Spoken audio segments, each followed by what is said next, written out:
예, 민주당이 김경수 지사의 1심 판결문에 대한 자체 분석 결과를 발표하고 판결의 부당성을 알리는 여론전을 벌였습니다. 보수 야당은 돈 없는 대통령 측근 구하기라고 비판했습니다. 한국당 황교안 후보가 처음으로 박근혜 전 대통령 탄핵에 대한 명확한 입장을 밝혔습니다. 타당하지 않았다는 겁니다. 이 관련 내용들 최민희 전 더불어민주당 의원, 이상휘 세명대 교수와 함께 짚어보도록 하겠습니다. 두 분 어서 오세요. 네, 안녕하십니까. 먼저 어제 있었던 민주당 기자간담회 그리고 대국민 토크쇼 관련 내용은 김경수 지사 1심 판결에 대한 판결문 분석 결과 발표와 그 내용에 대한 토론이었습니다. 야당은 이게 재판 불복을 프레임을 가져가는 상황에서 계속 의혹을 제기하고 있는데 이 시점에 지금 이제 1심 재판만 나온 상황이지 않습니까? 앞으로 재판이 남아 있는데 여당 쪽에서 이런 행사를 가진 배경은 어디 있다고 저희들이 해석하면 됩니까? 그러니까 우선 재판 불복 맞습니다. 예, 1심 재판에 불복하기 때문에 항소한 것입니다. 그리고 재판 불복이란 말이 그걸 하려면 3심이 끝났는데 불복하면 불복인 겁니다. 예를 들면 황교안 후보가 헌재에서 판단한 박근혜 전 대통령 탄핵이 타당하지 않다, 뭐 반대한다 이런 거 아닙니까? 그런 걸 헌재 불복이라고 하는 겁니다. 최종적으로 끝난 사안을 안 받아들일 때. 근데 1심의 재판 불복하기 때문에 항소하는 거고 3심 제도라는 게 하급심에 불복한다는 것을 전제로 있는 거거든요. 그래서 김경수 지사는 재판 불복해서 항소했고 민주당도 1심 판결에 불복하는 거 맞습니다. 이게 뭐가 문제라는 건지. 그래서 조금 더 그 3심 제도에 대해서 자유한국당이 이해를 높이셔야 될 것 같습니다. 그리고 지금 하고 있는 일은 판결문을 조목조목 논리적으로 전문가들이 비판하고 있는 겁니다. 이거는 김명수 대법원장도 논리적으로 판결의 내용에 대해서 토론할 수 있다고 하지 않았습니까? 이게 토론하는 걸 왜 문제 삼습니까? 그러니까 게다가 저는 지금 상황이 저는 이런 의심이 들었어요. 자유한국당이 혹시 1, 2심 재판 김경수 지사 1, 2심 재판하는 판사하고 친한가? 뭔가 뭐 뒤로 얘기를 하나 이런 의혹이 들었습니다. 왜냐하면 지금 상황은 과거의 우병우 전 수석 같은 경우는 뒤로 인맥을 동원해서 권력을 가지고 검사들도 압박하고 재판부도 압박했다는 것이 자료로 드러나고 있습니다. 그렇게 민주당 보고 하라는 겁니까?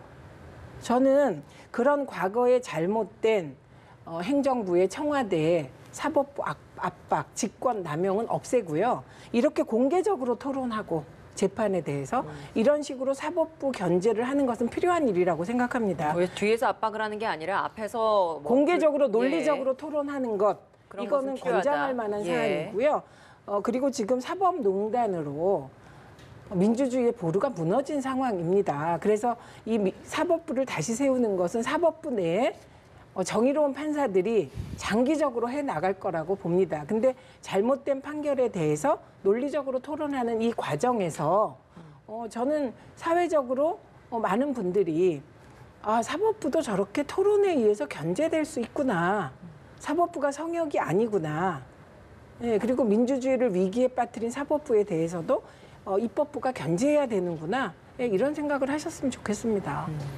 네, 교수님께서는 어떤 입장이십니까? 참 우리나라 정치가 너무 다이내믹하니까 어제 뉴스, 오늘 뉴스 참 따라잡기 힘들 것 같아요.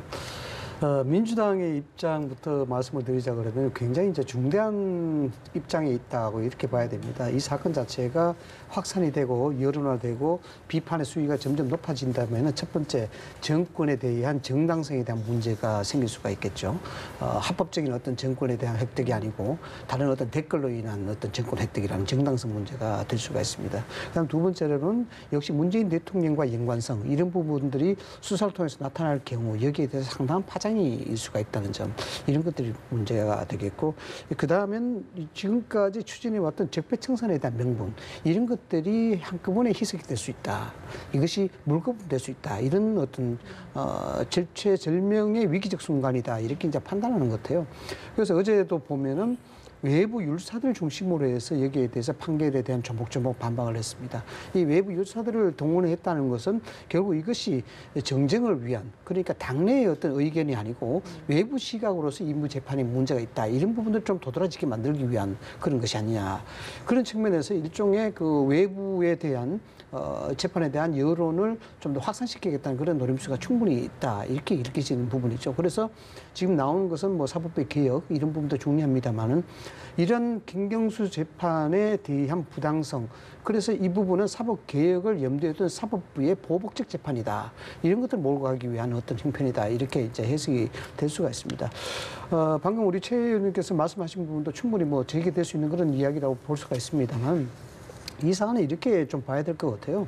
뭐 사법부의 독립성, 이 부분들은 굉장히 중요한 거죠. 중요한 건데 단순히 1심, 2심, 3심 이것에 대한 부분이고 당연히 뭐 불복이기 때문에 할 수 있는 부분이다 보는데, 그러나 이 부분이 너무나 민감한 정치적 사안이다라는 부분입니다. 그리고 민주당이 현재의 집권 여당이라는 점, 이런 점 때문에 사법부의 판결에 대해서 어떤 비판적이라든가 또는 여론이라든가 이런 것을 확산하게 되면은 그 자체가 상당한 위험성, 그러니까 압력으로 행사할 수 있다라는 그런 여론에 있다는 겁니다. 그래서 이것이 사법부의 재판을 침해하는 그러한 일이 아니냐, 이렇게 이제 이야기가 될 수 있는 것이죠.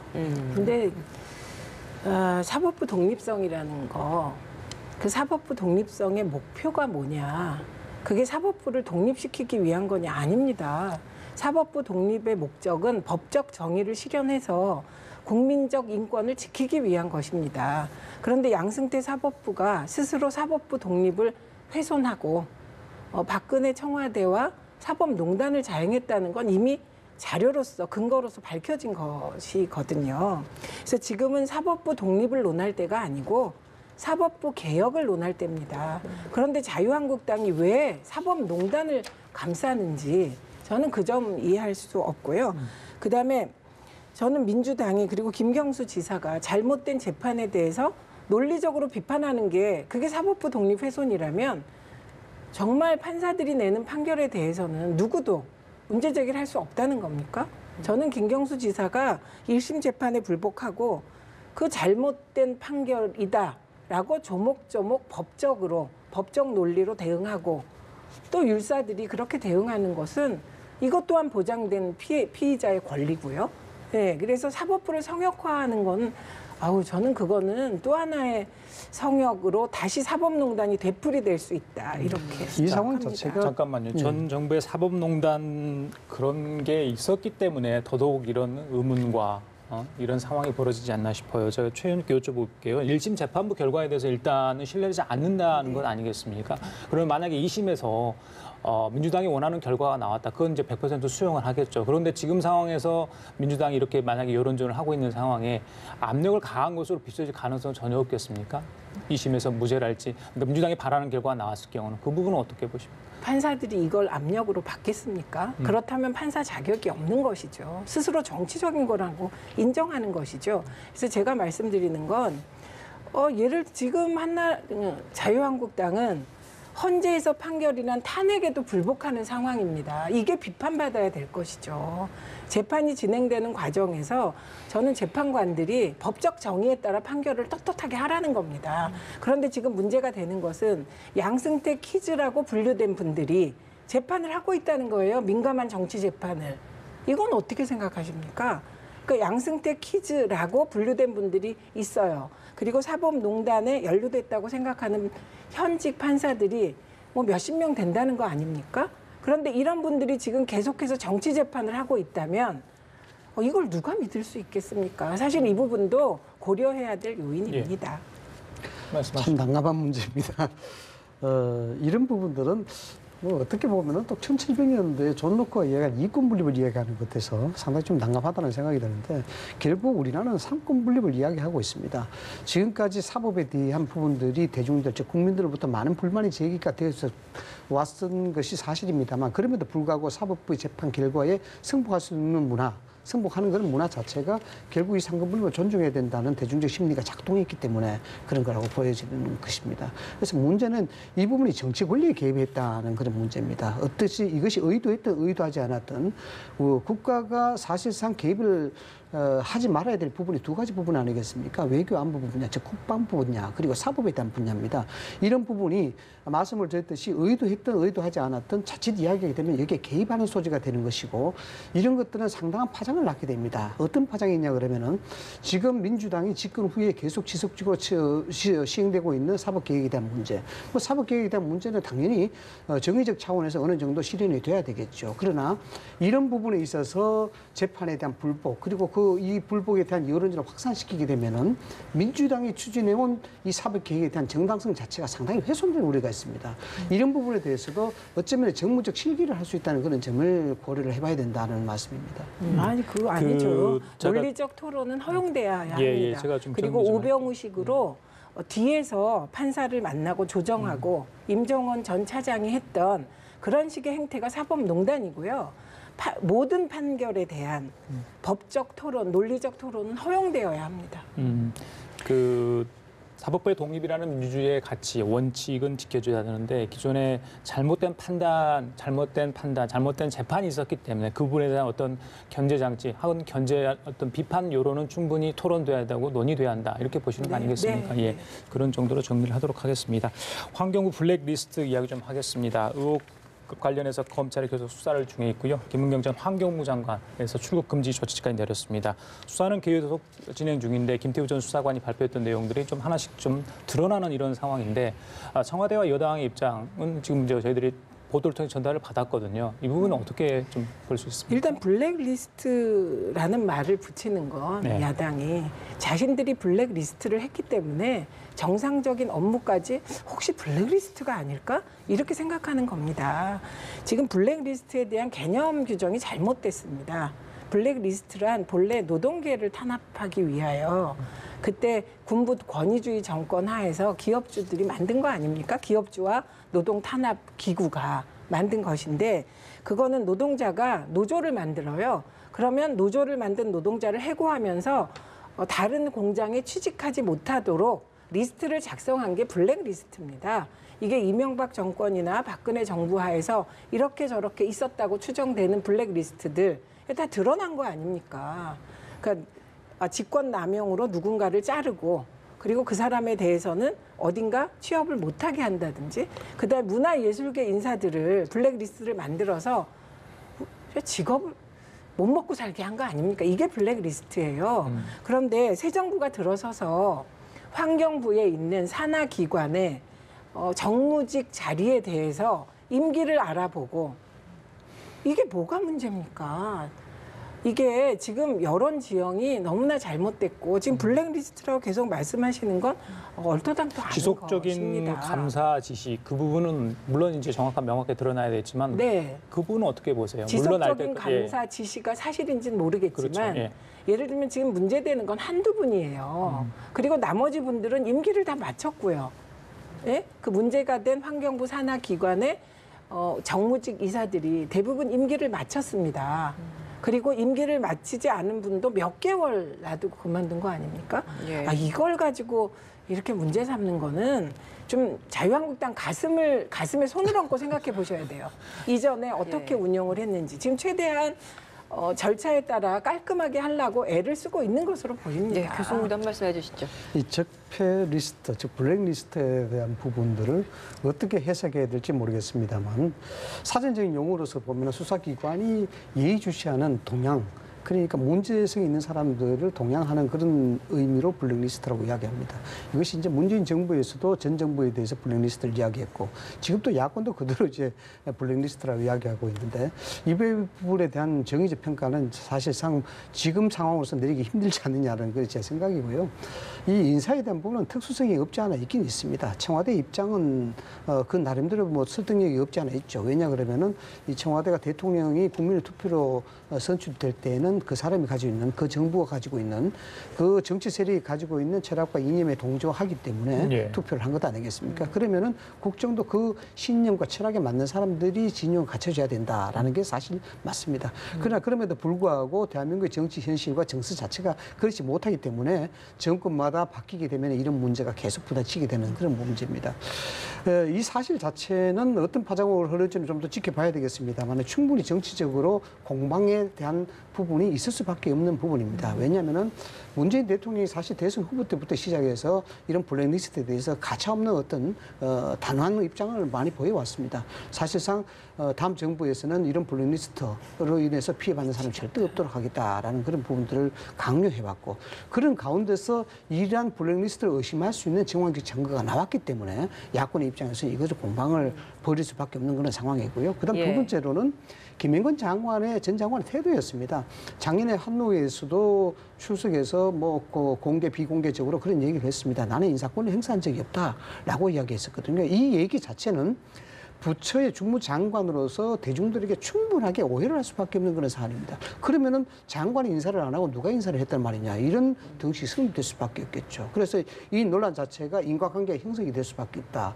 즉 블랙리스트도 있었기 때문에 부처는 인사를 하기보다는 청와대의 어떤 컨트롤을 받을 수밖에 없었느냐 이런 부분이고 그다음에 세 번째는 사실 그렇습니다. 의원님께서 이야기하셨던 부분 이것이 블랙리스트하고 체크리스트다라고 이야기하는데 그 부분은 이제 법률적 인과관계를 아주 따져봐야 되겠죠. 진짜 직접적인 지시가 있었느냐 아니면 그냥 부처에서 보고한 자료를 그냥 받느냐 이런 인과관계 형성이 돼야 되는데 다만 이 부분이 자꾸 시끄러울 수밖에 없는 것이 지난 정권과 전전 정권을 통해서 블랙리스트를 통해서 수많은 수십 명의 공무원들이 여기에 적폐청산 리스트가 올라왔다. 그 여기에 대해서 상당한 이제 법적인 부분에 책임을 졌다라는 부분입니다. 그런 측면에서 그러면 이 부분도 충분히 다시 한번 살펴볼 필요가 있지 않느냐 이런 측면에서 이제 제기되는 야당의 입장이다 이렇게 해석을 할 수가 있습니다. 검찰 조사 결과 일단 김은경 전 장관이 피의자로 신분이 좀 전환된 상황이기 때문에 그렇다면 지금 일정 부분 좀 중요한 증거가 나왔기 때문이다라는 분석들도 많이 나오고 있는데 그럼 보시기에는 검찰 스스로도 블랙리스트라는 개념에 대해서 좀 잘못 파악하고 저 있다라고 그렇게 보십니까? 생각합니다. 왜냐하면 지금 이제 일반 공무원을 가지고 얘기하시는데 아닙니다. 지금 문제가 된 게 환경부 산하기관에 있는 정무직 자리를 얘기하는 겁니다. 근데 저는 이 부분에 대해서 기준이 명확해요. 예. 임기가 있는 자리는 임기 보장해야 된다고 생각합니다. 근데 예를 들면 방통위원장 같은 경우 임기가 있는데 정권이 바뀌었습니다. 그럼 대부분 방통위원장은 장관급인데 스스로 물러나야 되지 않나 이렇게 생각했습니다만 박근혜 정부 그 전 방통위원장은 임기를 마치고 나갔습니다. 그렇기 때문에 저는 임기가 있는 쪽은 임기를 보장하는 게 맞다. 그런데 임기가 언제인지 알아보고 그리고 그중에 문제 있는 사람이 있는지 없는지 체크하는 거는요. 환경부 감사실의 일상 업무입니다. 그래서 이것을 과다하게 예. 말하자면 정치 공세를 벌이는 것은 야당입니다. 그래서 기준을 확실히 이번에 세웠으면 좋겠습니다. 임기는 보장한다. 예. 예, 이런 식으로. 알겠습니다. 글쎄 이걸 보면 문재인 정부의 도덕성에 어떤 치명타가 될 수 있는지 그 여부는 아직 모르겠습니다. 한데 한국당에서는 계속 공세를 하고 있죠. 어제 나경원 원내대표 워터게이트 사건까지 이야기를 했습니다. 지금 잘 아시죠, 이 사건? 이거 어떻게 연관을 지어서 이렇게 저희들이 이야기를 할 수 있는 겁니까? 지금 이제 한국당 입장에서는 일종의 덫에 걸려 있습니다. 덫이라 그러면 어떤 덫이냐고 볼 수가 있는데 일단 5.18 망언이라든가 이런 사건들로 인해서 한국당이 상당히 지지율 상승 국민에서 뭔가 암초를 만난 것이죠. 여기서 빨리 헤쳐나와야 되는 겁니다. 한국당 입장에서는. 그에 대한 중차대한 책임 자체가 나경원 대표한테 있다고 봐야 되는 것이죠. 어떤 방법도 있어야 되는데 실질적으로 문제를 지금 당면한 문제, 즉 정부 여당에 대한 정책적 실패 이 부분을 좀 도드라지게 만드는 것이 덫을 빠져나갈 수 있는 유일한 방법으로 볼 수가 있는 것이죠. 또 야당의 역할을 가장 쉽게 할 수 있는 그런 부분이기도 하고요. 근데 워터게이트는 실제로 역사적으로 여러 가지 이제 뭐 공통점이 있습니다. 어떤 공통점이냐면은 워터게이트 사건이 아시다시피 1974년도에 이제 발생이 됐습니다만은 첫째는 그 역사적 격변기와 변동기에 있었다라는 그런 점입니다. 월남전부터 시작해서 로버트 케네디가 암살된 그런 시점. 그래서 미국의 정치 자체가 경란기에 있었을 때 터져나온 사건이고요. 그 다음에 두 번째로 재밌는 것은 채권에 의해서 많이 저질러졌다는 그런 부분입니다. 여기에서 그 당시에 그 당시 닉슨 대통령의 참모가 여기 불법 통첩이라든 감청을 실제로 주관했던 그런 부분들이 있죠. 그다음에 거짓말했다는 거짓말이 부분. 가장 컸죠. 거짓말했다는 이런 부분들이 공통점이 있는데 그래서 뭐 이런 부분들을 문재인 정권과 연관성을 가지고 이제 공격하는 부분들은 충분한 정치적 레토릭은 가능하지 않느냐 저는 그렇게 봅니다. 이것이 어떤 진실적인 그런 얘기보다도 실질적으로 이런 부분들의 좀 예의주시해가 봐야 될 부분들이 한국당 전당대회라든가 또는 나경원 대표 입을 통해서라든가 탄핵이 나오고 하야가 나오고 워터게이트 이야기가 나왔다는 겁니다. 이 부분은 실질적으로 좀 극단적으로 이 상황 자체를 돌파하겠다는 야당의 의지가 바로 보이는 겁니다. 저는 사실 결론적으로 말씀을 드리자 그러면 꼭 이 방법밖에 없을까라는 점에서는 좀 회의적인 면이 상당히 있는 것 같아요. 왜냐 그러면은 이게 일종의 비토크라시거든요.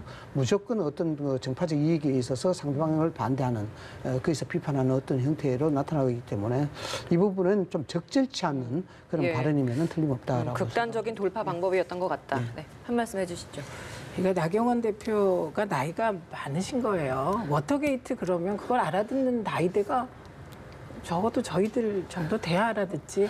이게 정말 역사 속에서나 배웁니다. 미국을 이번에 다녀오셨잖아요. 네, 그래서 이게 참 우리 정치가 쓰는 레토릭이 되게 중요한데 세상은 빨리빨리 바뀌는데 정치의 레토릭은 과거에 머무는구나. 그래서 저는 그게 진짜 이상하더라고요. 갑자기 뜬금없다 이런 생각이었고요. 그다음에 5.18 망언의 돌파구가 안 됩니다, 이게. 그러니까 지금 총체적으로 자유한국당의 문제는 자유한국당이 개혁보수로 갈지 극우적 정당으로 갈지 기로에 서 있는데 보수가 뭔지 내놓지 못하고 있는 겁니다. 보수가 박근혜 탄핵에 반대한 보수입니까? 지금 그렇게 비춰지고 있어요. 당권 주자 3명이 나왔는데 그중에 2명이 탄핵이 부적절하다고 얘기합니다. 이게 뭐지? 그러면 보수란 박근혜 탄핵에 반대하는 거구나. 이런 인식이 생기고 있다는 거. 이게 진짜 긴장해야 되는 상황이고요. 그다음에 특히 황교안 후보가 얘기한 탄핵에 대한 언급은 너무나 부적절했던 게 2가지입니다. 하나는 좀 아까 말씀드린 점에서 부정확했고, 2번째는 유영하 변호사를 통해서 박근혜 전 대통령이 친박 논란을 일으킨 데 대해서 저런 식으로 답변을 하시면 곤란하죠. 네. 그리고 그러면서 어제 또 하나 나온 얘기가 박근혜 대통령 탄핵이 너무 가슴이 아파서 수임 번호를 알려고 하지 않았다. 이게 정말 깜짝 놀랐습니다. 그래서 이건 그 자유한국당의 지금 위기 상황이 현재의 리더십 부재 그리고 미래의 리더십도 이렇게 탄핵으로 흔들리는구나. 그래서 갈팡질팡하고 있는 것을 과거에 거의 이제 잃어버린 워터게이트라는 단어, 닉슨을 끌어들여서 돌파하려고 한다는 건 진짜 리더십 부재를 적나라하게 증명하는 거라고 봅니다. 자연스럽게 또 전대 TV 토론회 이야기를 좀 해주셨는데 같이 여쭤보도록 하겠습니다. 어제 이제 탄핵과 관련된 질문이 있었는데 여기에 있어서 오세훈 후보만 어쩔 수 없는 선택이었던 것 같다라는 식의 O X표를 들었고 나머지 2분은 X라고 표를 들었습니다. 황교안 후보의 대답은 어떻게 들으셨습니까? 황교안 후보의 대답은 비산비하죠. 산도 들도 아닌 그런 충분히 관료적 대답이었다. 저는 그렇게 평가를 할 수가 있습니다. 이렇게 해석할 수도 있고 저렇게 해석할 수도 있고 그래서 어떤 정치적 철학이라든가 그 사안에 대한 가치를 가지고 이야기하기보다는 여기에 대해서 자칫 표가 잃을 수도 있고 얻을 수도 있기 때문에 그런 양심적으로 이야기하는 것이 가장 적합하지 않나라는 그런 태도라고 해석이 되어지고요. 그래도 나름 그동안 황교안 후보가 했던 여러 가지 현안에 대한 대답 중에서는 가장 좀 명확한 입장 표명이 아니었나라는 생각도 드는데. 그죠. 속마음 따로 그다음 법률적 해석 따로 그렇게 이야기하는 것이죠. 다른 후보들은 어떻게 보세요? 김진태 후보나 그건 뭐 말할 것도 없습니까? 김진태 후보는 제가 보기에는 태극기 세력이라고 이 표현이 맞을지 모르겠습니다. 일부에서는 태극기 모독 세력이라고 또들 하시더라고요. 근데 어쨌든 그런 극우적 세력, 가장 오른쪽에 있는 세력을 타겟으로 김진태 후보가 지금 대권 경쟁을 하고 있기 때문에 당권 경쟁을 하고 있기 때문에 김진태 후보가 탄핵에 반대한다는 건 그건 익히 예상된 거였죠. 그러니까 별로 놀랄 것도 없습니다. 알겠습니다. 근데 오세훈 후보의 경우 보다 분명하게 탄핵에 대한 입장을 밝히고 개혁 보수에 대한 분명한 기치를 내걸고 그러면 또 자유한국당 내에 그 조대원 후보 같은 분도 계시잖아요. 김진태 후보한테 당을 같이 나가라 이렇게 얘기하는 용기 있는 젊은 후보도 있는 겁니다. 그리고 오늘 보니까 자유한국당 쪽에 전현직 시도의원들이 오세훈 후보를 예, 지지한다고 기초의원. 선언했더라고요. 그거 왜 그런지 아세요? 지역 정서를 가장 잘 아는 분들입니다. 발로 뛰는 분들이 시도의원들이거든요. 예. 그러니까 지금 현재 이 상황을 걱정하면서 그래도 오세훈 후보가 개혁 보수의 기치를 들어달라는 거 예. 아닙니까? 그러니까 이런 걸 종합해서 보다 분명한 개혁적 보수의 방향성을 제시해주면 좋을 것 같습니다. 예, 한국당 정대 이제 중반전에 접어들었는데요. 방금 말씀하신 것처럼 광역기초 의원 235명이 오세훈 후보의 지지를 선언했습니다. 지금 판사 어떻게 보십니까? 지금 현재는 아직까지 이제 밴드웨건 현상이 유지가 되고 있다. 저는 그렇게 그렇습니까? 봅니다. 그에 대한 중심축으로서는 아마 황교안 후보가 좀 유리한 상황에 있다라고 보는데, 과연 그러면 이제 오세훈 후보나 김진태 후보가 역전에 대한 가능성이 있겠느냐에 대한 부분인데, 먼저 김진태 후보 쪽에 보면은 여기 역풍을 맞고 있습니다. 실질적으로 태극기 부대라든가 전당대회에 어떤 나왔던 행태라든가 이런 것들로 인해서 역시 확장성에 한계가 있지 않느냐는 그런 여론이 역풍을 맞고 있는 것 같고, 오세훈 후보 같은 경우에는 가능성은 두 개입니다. 실질적으로 충성도가 투표에 대한 충성도 높은 TK 그걸 제외한 다른 지역에서 오세훈 후보를 지지할 수 있을 것인가 이거고, 그다음에 지금까지 침묵을 지키고 있는 비박 진영이 오세훈 후보에게 여기에 지지세를 도와줄 가능성이 있느냐 이거고. 아직은 움직임이 없는 것 같아요. 전혀 움직임이 없죠. 예. 그래서 이제 오세훈 후보 쪽에서는 2011년도에 무상급식 사태하고 비슷한 그런 형국이 아니냐. 괜히 지지했다 나중에 공천권 못 받을까 봐 그런 거죠. 뭐 말씀을 드렸습니다마는 당내 투표이기 때문에 더군다나 당권을 다투는 부분이고, 이 부분은 공천과 직결될 수 있는 그런 사안이기 때문에 절대적인 밴드웨건 현상이 있을 수밖에 없죠. 그래서 그 부분 때문에 지금 역전에 대한 가능성, 이 부분들에 대해서 확실한 장담을 할 수 없는 그런 상황이라 봐야 되겠죠. 네, 이번 전대 내용들을 좀 보면 굉장히 좀 막말도 많이 나오고 그렇죠. 좀 강한 발언들이 좀 많이 나오고 있는 것 같습니다. 당대표 후보뿐 아니라 이 최고위원 후보들 사이에서도 이런 강한 발언들이 굉장히 많이 나오고 있는데, 일단 어떤 발언이 있었는지 한번 들어보고 오도록 하겠습니다.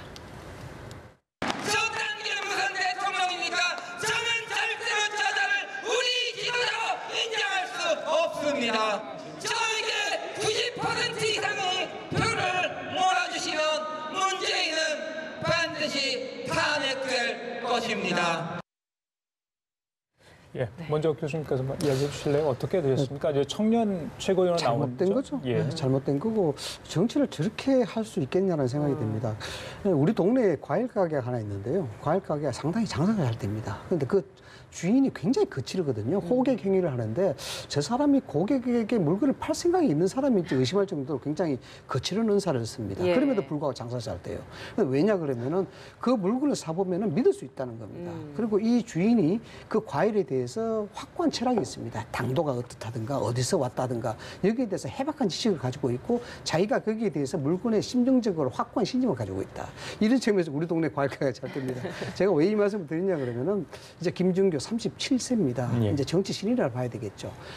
호객 행위를 한다 해서 장사를 잘하는 게 아닙니다.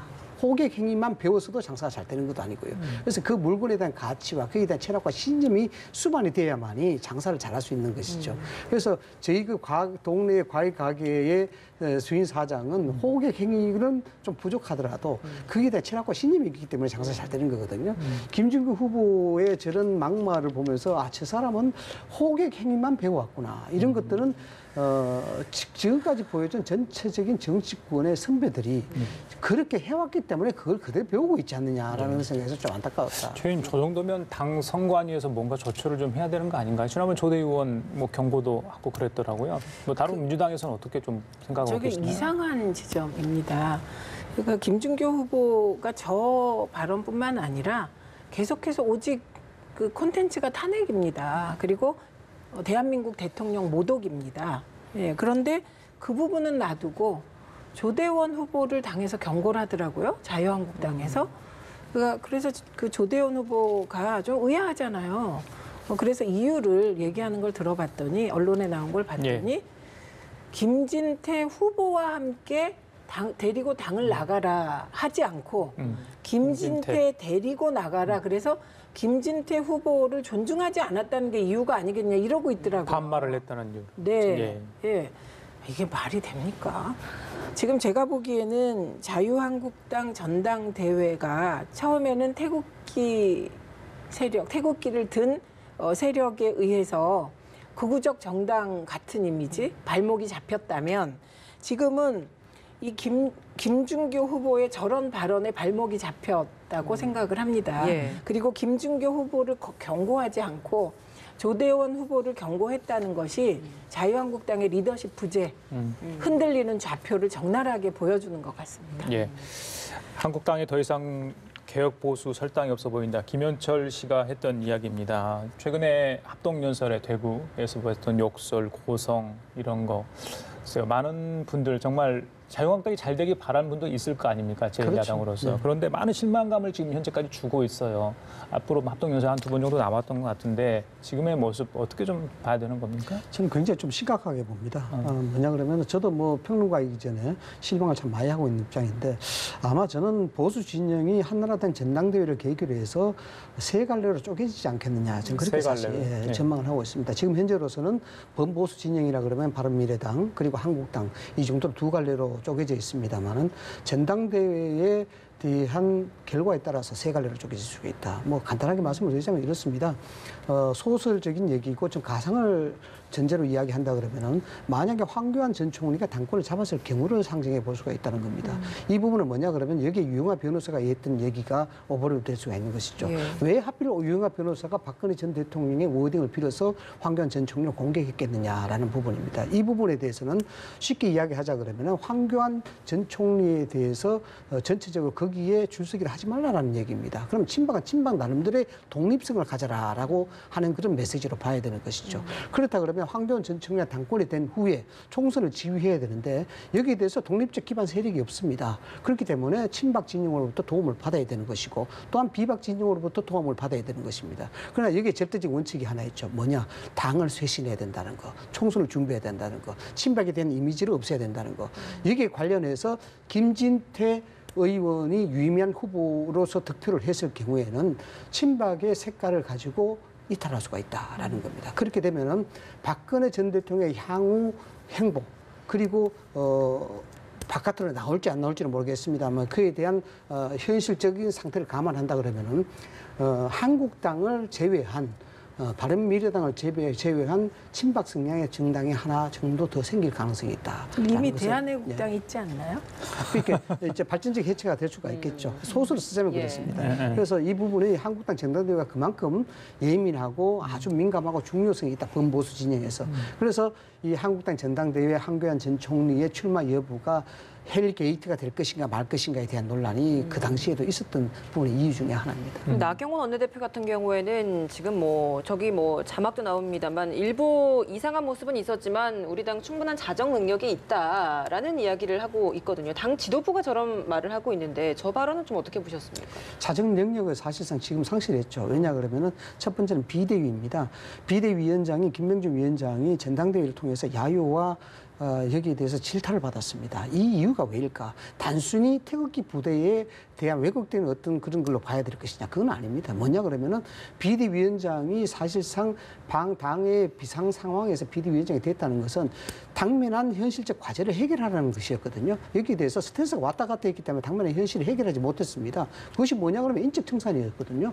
그것만 제대로 됐다 하더라도 전당대회가 이렇게 되지는 않았을 거다라는 그런 책임의식입니다. 예. 그런 차원에서 지금 전당대회가 개파간의 경쟁이 심화되는 상태인데 이걸 그대로 놔두면 그 자정적인 그런 걸로 해서 해결될 수 있을까? 저는 없다고 봅니다. 왜냐하면 헤게모니의 싸움이기 때문에 그렇습니다. 전대 이후에 한국당이 대여 공세를 더 강화할 거라 이런 관측이 좀 많은 것 같아요. 여야 간 국회 정상화 합의 노력 계속 불발되고 있습니다. 어제 이제 문희상 국회의장 주재로 여야 원내대표들이 만났는데 안 됐습니다. 문희상 의장이 정치 인생에서 이렇게 화를 내본 적이 없다 할 정도로 굉장히 대노를 했다고 하죠. 뭔가 합의점을 찾아야 되는데 지금 너무 갈등할 수 있는 현안들이 많잖아요. 어떻게 이 국회를 좀 풀어야 됩니까? 우선은 이 상황은 계속 갈 것 같습니다. 왜냐하면 자유한국당의 전략이기 때문입니다. 그러니까 자유한국당이 대안을 제시할 수 있다면 국회에 들어가서 대안을 제시하겠죠. 뭐든지.